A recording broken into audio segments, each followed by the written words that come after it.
Hello, everyone. Welcome back to the second podcast episode with First-Gen Chisme. I am your host, Leslie Ponce Diaz, and I am here with. Sophia Leal and as co-host. Awesome.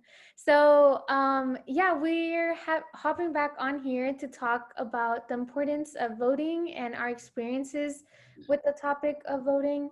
But before we get started, I think we're just super grateful for everyone who showed us so much love for the first episode. Um, I don't know, we had a lot of fun with Alejandra, and yeah, I don't know. It was really nice to see everyone be engaged with conversations about First Gen and Alejandra's story. And she really appreciates it as well. So thanks everyone for tuning in. And we hope to make more episodes as well throughout the whole month. So definitely tune in. But so I don't know. Do you want to ask the first question? I can. And okay. So, like we said, today's about talking about the importance of voting and why, it's important, especially now during this climate. So I guess Leslie, for you, why do you think it's important or why yeah, let's just start it off as that. Why do you think it's important to vote? Yeah. Um, well, if I'm being honest, this week has been very tough, not just for, myself, but for my community as well, here at Providence, because I don't know, just watching the debate and seeing like the mess that it was, um, we feel really discouraged about what can happen in terms of this election. But I think the importance of voting and why we keep kind of talking about it is because it really is about our futures, and also our family's future.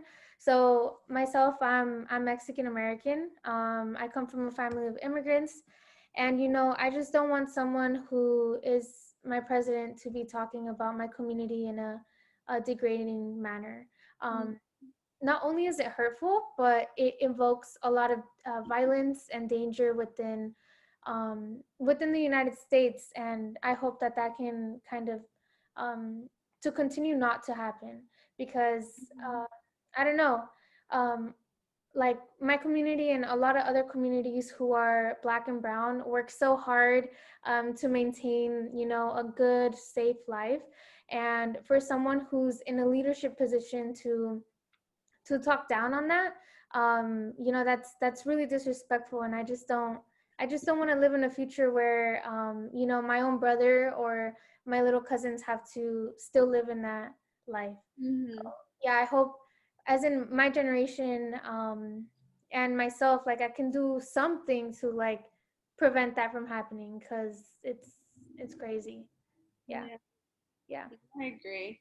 Um, for me personally, Leslie knows, pero I can't vote in the States, but I don't let that discourage me from actually, becoming informed and engaged. So excuse me, I'm sick. Although I can't vote, I can still encourage those that think that their vote doesn't matter, their voice doesn't matter, because it does.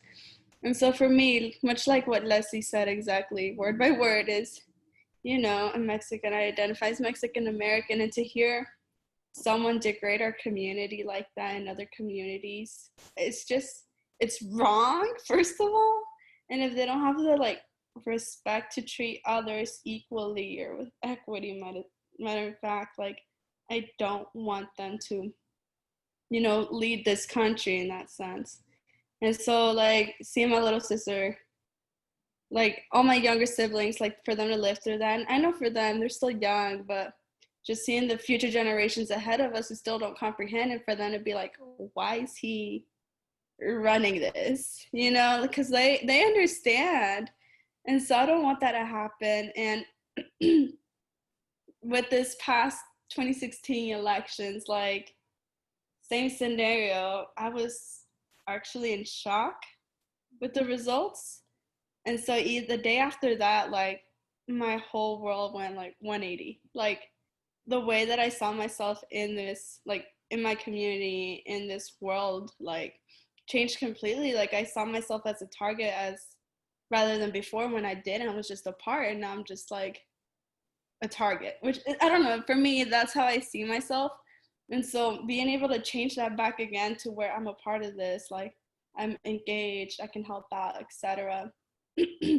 And so not having to live through that ever again. And so I think that's why it's important to vote.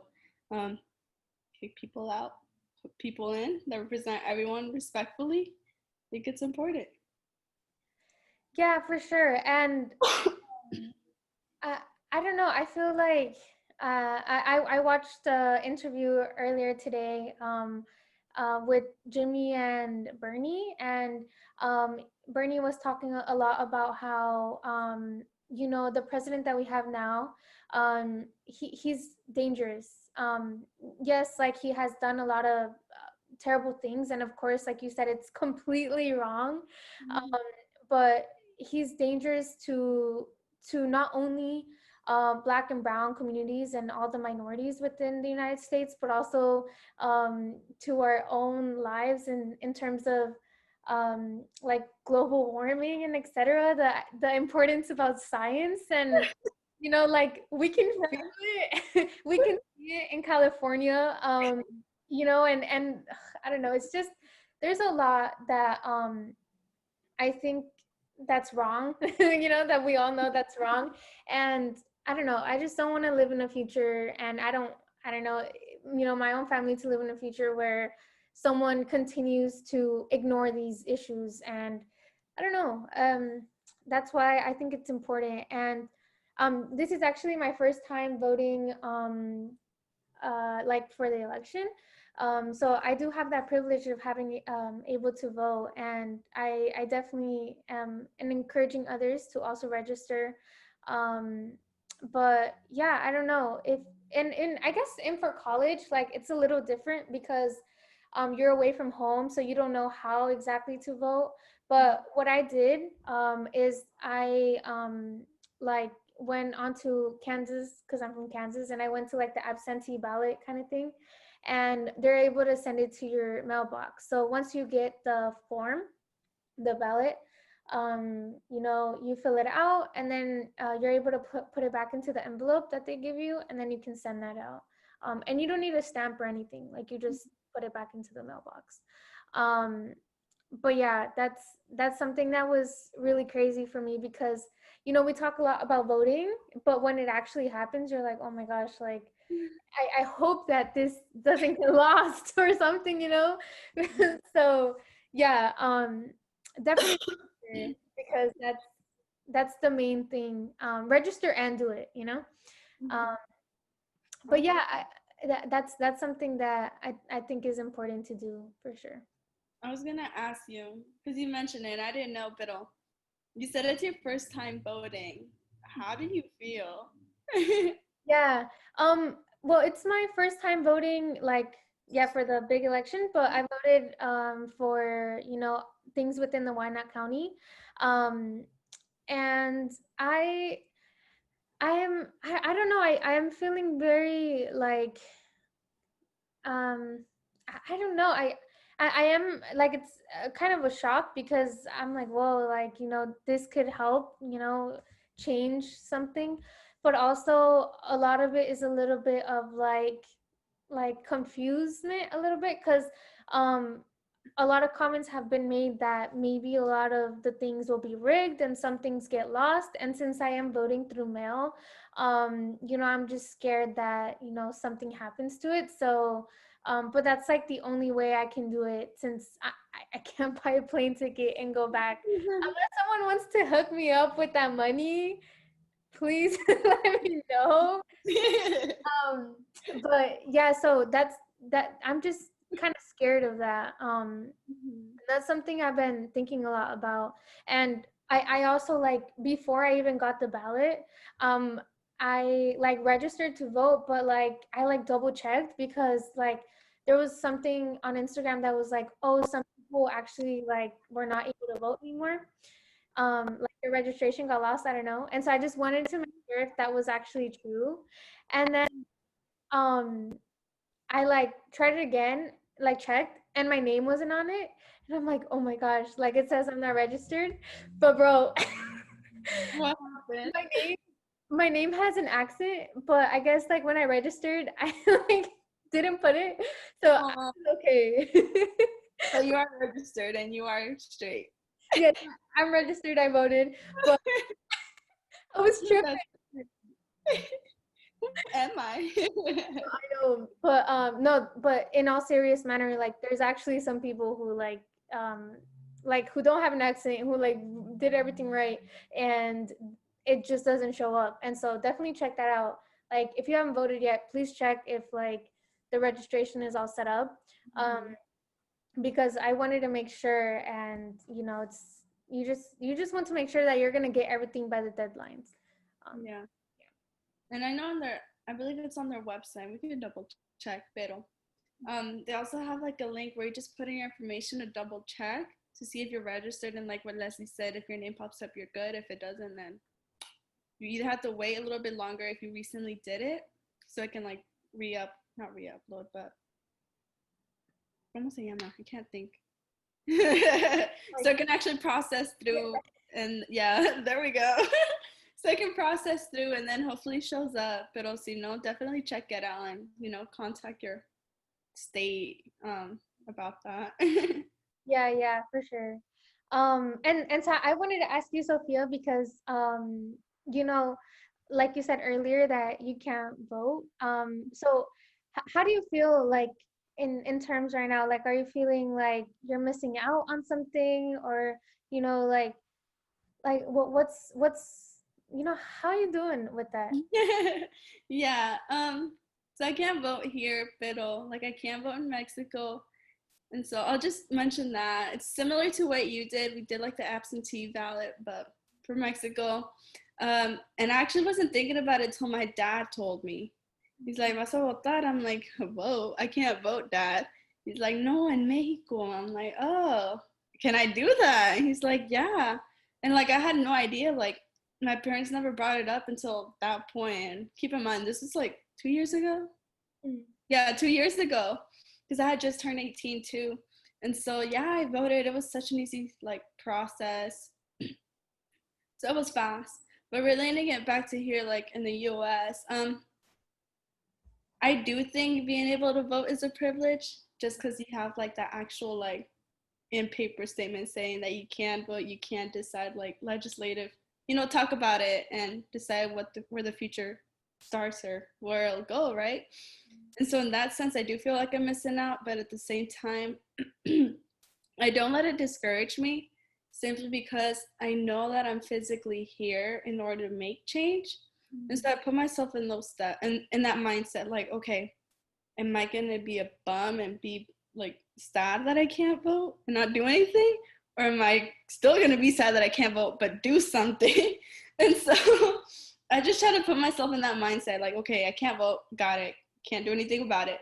But what I can do is like, still become informed about what's going on locally, nationally, and just like internationally too. Because, different aspects, relate back to here, right? It's a big circle. And so being informed about that and then also like educating myself, educating my family, friends, those that can vote especially, even more so for those who can't vote but say their vote doesn't matter, like encourage them to do so, like use the privilege, I'd say. And so I just try to become engaged in those aspects. I know another way too would be like, depending on the community that you're from, like I know back when I was in Kansas City, uh, KS Moda, which is the Kansas, Missouri. I probably shouldn't have mentioned it because I can't remember the last part. But they basically focus on like DACA, voting, all those type of issues. And Yeah. they're really like active in the sense of like census, voting, DACA, renewals, etc. Right? And so like during those times, like I was engaged in a community like that, and so I would encourage people to do that. What else? I can still write letters to like the governmental heads in the state and stuff like that, and so I can still voice my opinion and my concerns, I'd say, and that's what matters, because at the end of the day, no one can take your voice. whether if you can or can't vote. So use your voice to your advantage, I'd say. Yes.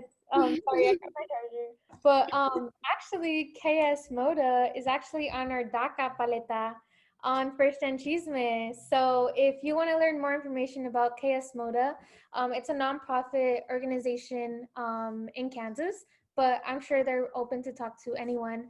And yeah, they're on our DACA paleta, both in Spanish and English. So yeah. But one thing that I was gonna say is that's really interesting that you bring up like the community part of it because like over here in Rhode Island, like it's a pretty liberal state in terms of how people kind of think. But of course, there's like Trump supporters here as well. But I think. I think I bring an interesting perspective to the table because I do come from a state where it's like very white and Republican. And my family and I, we actually went camping in Missouri this summer. And while we were going down, we went rafting in the river. And while we were going down, in the trees hung the Confederate flag, like every so mile. There were like 6 flags that we saw. And just saying those things, like I don't know, it starts a conversation within my own family about, like, my little cousin, he asked, I mean, he's not little, he's like 14. But he was like, wait, isn't that like the Confederate flag? And I'm like, yeah. And then he's like, oh, like, isn't that bad? So, having that conversation about like what those things mean and why they can be hurtful for the community, I think is really important. And I don't know, I think just living in Kansas, that is such a diverse place, but also once you leave 30 minutes out, you're like, whoa, like, Yeah. and that would happen to me when I would play soccer, with Alejandra in our high school. It would be like a vibe, like, all the black and brown girls, like, we chilling. But when I would go practice with my club, with the soccer club I was in, like 30 minutes out, I was like, oh my gosh. And it was a whole different vibe when I was the only Mexican on the team, or it was just like me and like another black soccer player. So yeah, it's super weird to be in those environments. So I definitely understand, like, just the importance of making sure that we're heard. And like, I don't know, just making sure that the youth knows that we're trying our best to make sure they have a good future and don't have to feel like, like you said, the target. Because Yeah. and I also want to just say, like, of course, this isn't just gonna, like, once your vote goes, that's not just gonna instantly happen. It's a process, but it's a start, I think. Yeah. And it's funny that you mentioned it too, because I was thinking about it. How, like, I'm still in Kansas. I was raised in Missouri, but like, what, 5 minutes away from Kansas? Because I'm from KC, right? And so I currently live in Manhattan, Kansas, to be more specific, because that's where my school is at. And so it's more of a Republican city, I'd say. But thankfully, most of the college students here are more liberal. And so it's a little bit easier to, like, understand that they're, how can I word this without? It's nice to know that they're on our side, I'd say, rather than the older people that are here. I don't know a nicer way to say that. No, that's valid. But obviously, like, there's those people that are college students my age and that still have those mindsets that are like, yo, don't belong here. Why are you here? And so I've noticed recently that most of them have their little flags on their trucks, have the different types of flags, right? Have them on their windows, have them blah, blah, like everywhere, their hats, shirts, everywhere. And it's just crazy because I was actually talking to my friend, like, I know the reason they're doing that is to intimidate us, like silence us. but at the same time, they know that they want that attention from us. They want us to speak out. And let's say me, I can say something about it, like, oh, blah blah blah, but that's what they want. So do I want to give them what they want, or do I want to stay quiet? But if I stay quiet, I'm silencing my voice. So it's just like, what do I do? Do I even say anything? I have no idea. And I think they do that purposefully, because like whenever I see it, like I get fearful, like it's targeting me, my community, our communities. And it's just hard. I'd say in KC, I did not experience none of this till I came here. And so uh Yeah, and going back to college, like the talk, it's definitely something, unfortunately, that happens when you do enter these PWIs, predominantly white institutions. You just feel so out of place and you feel lost and you start missing los tacos, las enchiladas, etc. If you're Latinx. But yeah, like those are such valid points. And I also don't know what to do when I see that. When I see someone with a Trump hat, or even when I see someone with the red hat, I'd be like looking at it like, right. oh, my binoculars. Right. But I was actually talking to like a counselor here. Well, she's like a college kind of like representative. And we are talking today in the morning, and um like I we were talking about, the debate, and I told her that, whenever this kind of happens, talking about, how we feel about our president, etc., and about, the people who support him. I don't know. I mean, this might be my own like opinion, but I'm actually glad that I'm able to see firsthand of people that don't support my community and who I am, rather than them being quiet about it and doing secretly, because I am a big believer in transparency, and when I see that, I know that I have to stay away. So it would suck to be in a, let's say, on in a table where people secretly hate me and don't like my community. I'd rather them tell me up front, and I'll be like, all right, I know to stay away from you. Yeah. So that's how I like to think of things, instead of, like you said, letting it get to me like fully. Yeah, that's yeah. It's crazy that you brought that up, because that's literally what I think too. Is just, I guess the good thing or the positive out of this is now you know who they really are. Now you know what they think of me, what they think of our communities, etc. And so, like you said, now I know, like, I'm not sitting at your table anymore. I'm sitting over there. Right. And so, like, that's the good thing that I feel like it brought out of this.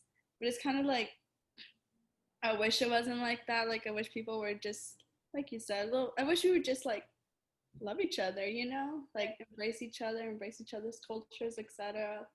But unfortunately, that's just not the way that it is right now, or was before. Right. So just being able to be a part of that change, be a part of, like, the future, and by voting, I feel like that'd be the right direction to head towards. So Yeah. Yeah, for sure. And you know I don't know. We don't know what the future looks like, all right? And we don't have the solutions for all these issues that run deeper than time being, than how old we are, so we don't know, and but we see it and we feel it. And we feel it within the conversations that we have with our family. When we go out, like you said, to college, we feel that. yeah. And we have to protect ourselves, like you said. Yes. Um, so yeah, I don't know. Do you have any questions for the, kind of finalize this conversation and hopefully, think about how we can leave an impact within our time here in this earth. Yeah. And so, that's so cute. um, I was gonna say, I know, like, Leslie and I, we talked a lot about, like, our opinions, our why we think it's important to vote, and it is important. And like our experiences, how we're in different locations, back at home, etc. And so we just want to leave our audience with the question of, why do you think it's important to vote?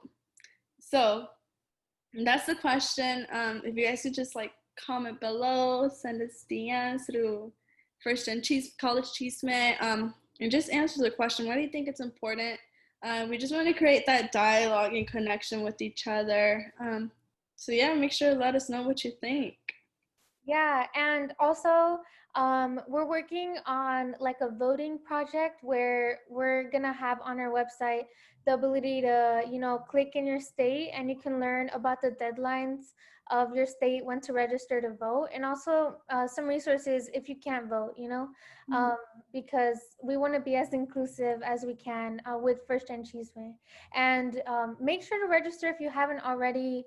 Deadlines are like in October, so of course some have already passed, but for the most part, a lot are in October. So we just want to make sure that everyone who can vote uses that privilege, and takes advantage of that, because, like Sophia said, it's absolutely a privilege to be a citizen within this country, and have the opportunity to have a vote. So yeah, that's all I have. Sorry if I got a little preachy. No, dude, I love it. Same. I feel like in these conversations, my heart comes out because it's a heavy topic. It's very controversial, but at the same time, we don't have many spaces like these. And so being able to speak from the heart, like, I value it. So don't apologize. Thank you. Yeah, it's honestly been a tough week. For me and a lot of my peers, it's just like we had an assignment due and we couldn't even do it because we're just like so upset with the presidential talk. And so I don't know, it's I just wanted to get on here with Sophia and talk about these things. And yeah, thank y'all for listening. We hope we have a much more lighthearted conversation next week. And yeah, that's pretty much we have for this week. Yeah. All right. All right, y'all. Thank Next you. time, y'all. Bye. Bye.